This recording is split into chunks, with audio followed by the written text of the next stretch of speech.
ओडिशार 30टा जिला भितर 15टा जिला मोटामोटी विपद मुक्त एवं आउ 15टा जिला वर्तमान कम बेसी करी बन्या प्रभाव अछंती सेतिरे गतकाली आमे एसीएस रेवेन्यू एवं एसआरसी सांगरे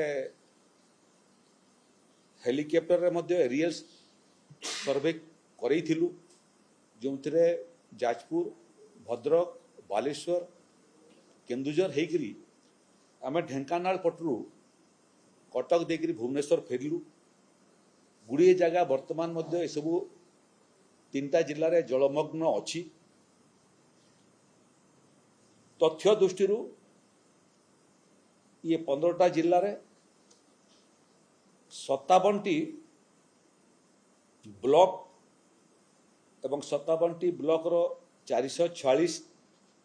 ग्राम पंचायत 1362 गाँ 11टा पौरांचल 174 वार्ड एवं संख्या दृष्टि 7,91,846 लोक प्रभावित एवं ये भितरे जो माने सबू जलबंदी रे अछंती सेमानकर संख्या मध्य 2,68,943 शस्य प्रभावित होईची 21,380 हेक्टर जमी गृह क्षतिग्रस्त होइतिबार संख्या वर्तमान पर्यंत जहाँ प्रोविजनल रिपोर्ट हम पाखरे अच्छी सेटा 700 रिलीफ कैंप वर्तमान मध्य जोटा ऑपरेशनल अच्छी सेटा 647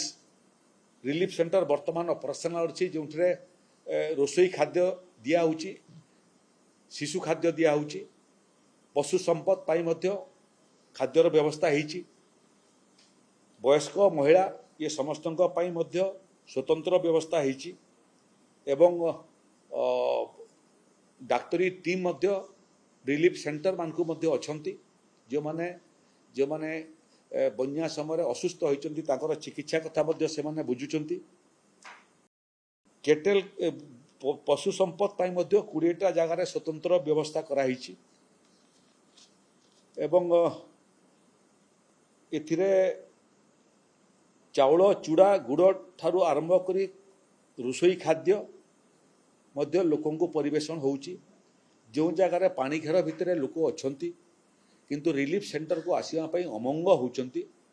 सेमानक पई मध्य सुखिला खाद्यर व्यवस्था आमे करिछु एवं ये बन्या प्लावित अंचल रे मध्य विभागीय अधिकारी माने ओड्राफ एनडीआरएफ एवं फायर सर्विसेस रो सहयोग रे लोकों पाखक सुखिला खाद्य मध्य पहुंचाउछंती ये क्रम रे विभिन्न नदीर जो जलपतन वार्निंग लेवल थारू ऊपर थिला डेंजर लेवल थारू ऊपर थिला सेटा धीरे धीरे धीरे धीरे कमिबा आरंभ कलानी देवी नदी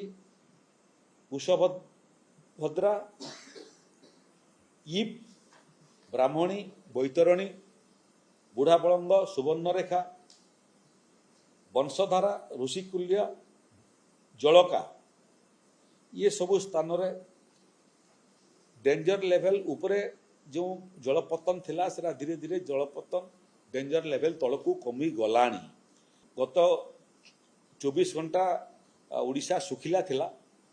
काली आमे गला बेलकू भी आमे कोनसी जगह रे वर्षा देखिबा पई पाइलु नाही अन्य पक्षरे सनसाइन ब्राइट सनसाइन थिला एवं ताप मध्य अनुभव होउतला आकु मध्य 24 घंटा 1 तारीख पर्यंत वृष्टिपात केवल रायगड़ा नवरंगपुर मालकानगिरी एभलिया किछि अंचल रे अछि स्वल्प वृष्टि अछि नले 1 तारीख पर्यंत ओडिशा मोटामोटी कम वृष्टिपात किंबा सुखिला रहइबो तेणु विपद टलिबाटा आरंभ कलानी केवल गोटे नदी महानदी जो नदीर जलपतन बढ़िबारे लागिछि गत काली पर्यंत मात्र 2टा गेट खोला थिला एवं नदी हीराकुद बंध भीतर को छत्तीसगढ़ पटरु 3,69,322 क्यूसेक जल पशुला एवं जेहेतु नराज पाखरे पानी 7 लाख क्यूसेक पाखापाखि पहुँचुला बाकी शाखा नदी मानकर माध्यम तेणु 2टा गेट खुला थिला एवं 65,543 क्यूसेक जल निष्कासन होउतला एबे आज सकाळे आउरी 10टा गेट हीराकुदरू खोलिलानी जा फल गेट खोलिबार संख्या है 12 ये 10टा गेट खोलिबा फल आहुरी 1.5 लाख क्यूसेक पानी हीराकुदरू निष्कासित हब एवं नराज मुहां हेबो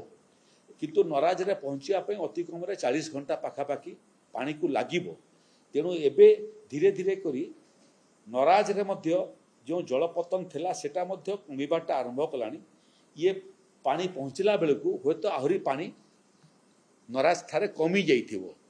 आवश्यक पड़ले आहुरी किछि गेट मध्य आकु संध्या बेलू खोला जाई पारे